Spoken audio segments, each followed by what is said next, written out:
భార్య: ఏమండీ, రాత్రికి చిరంజీవి సినిమాకి వెళ్దామండి. భర్త: సరే. అమ్మ: ఒరేయ్, నీ పెళ్ళాంతో మాట్లాడింది చాలు, ఇటురా. సాయంత్రం ఎస్వి ఫంక్షన్ హాల్లో ప్రవచనాలు చెబుతున్నారంట. నన్ను 7 గంటలకు తీసుకుని వెళ్ళు. ప్రతిసారి ఏదో ఒక పని ఉందని తప్పించుకుంటున్నావు. ఈసారి మాత్రం అలా జరగకూడదు. భర్త: ఏమే, అమ్మ ఎస్వి ఫంక్షన్ హాల్కి తీసుకుని వెళ్ళమంటుంది. మనం రేపు వెళ్దామా సినిమాకి? భార్య: తీసుకుని వెళ్ళండి. నేనైతే మా పుట్టింటికి వెళ్ళిపోతాను. మీరు మీ అమ్మ హ్యాపీగా ఉండండి. నేనేమైనా ఆస్తులు అడిగానా, నగలు అడిగానా? సినిమాకు తీసుకుని వెళ్ళు అన్నాను. అంతే కదా. నేను ఎందుకు ఇక్కడ ఉండడం? నేను మా పుట్టింటికి వెళ్ళిపోతాను. భర్త: ఇంత చిన్నదానికి పుట్టింటికి ఎందుకు లేవే? ఒక్క 5 నిమిషాలు ఆగు, మా అమ్మని అడుగుతాను. అమ్మా, నా పెళ్ళాం సాయంత్రం సినిమాకు తీసుకుని వెళ్ళమంటుంది. తీసుకుని వెళ్ళకపోతే పుట్టింటికి వెళ్ళిపోతాను అంటుంది. ఇంకెప్పుడైనా ప్రవచనాలకి వెళ్దామమ్మా. అమ్మ: పోతే పోనీ, అది పుట్టింటికి వెళ్ళిపోతాను అని అంటే నువ్వెందుకు అలా బాధపడిపోతున్నావు?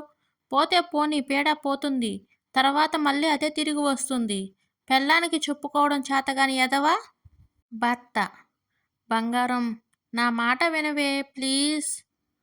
భార్య: బంగారం లేదు, వెండి లేదు. నేను ఈరోజు సినిమాకి వెళ్ళాలి.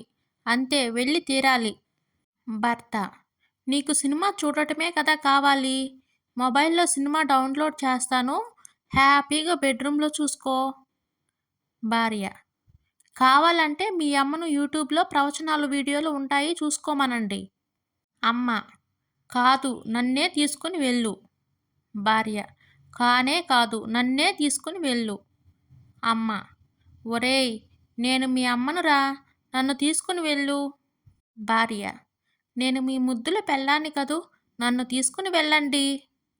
అమ్మ: ఒరేయ్, నిన్ను కనీ పెంచింది పెద్ద చేసింది నేను. మీ అమ్మ మాట వినరా నువ్వు? భార్య: ఏమండి, మీతో పాటు జీవితాంతం ఉండేది నేను. మీరు నా మాట వినరా? భర్త: భార్య మాట వింటే అమ్మకు కోపం, అమ్మ మాట వింటే భార్యకు కోపం. ఒకటి చెప్తాను, మీరు వినండి. సాయంత్రం 7 గంటలకు ప్రవచనాలకు వెళ్ళి 9 గంటలకు ప్రవచనాలైనా అవ్వకపోయినా మనం సినిమాకి వెళ్దాం. ఇది ఫిక్స్. నా మాట ఎవరైనా కాదన్నారో అప్పుడు ఉంటుంది. అమ్మ: అయితే సరే. భార్య: అయితే నాకు సరే. ఏమండి, ఎందుకండి అలా అరుస్తున్నారు? బీపీ పెరిగిపోతుంది కదండి. కదా అత్తయ్య?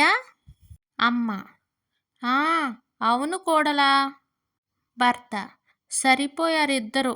అందితే చేతులు, అందకపోతే కాళ్ళు అంటారు కదా, అది ఇదేనేమో.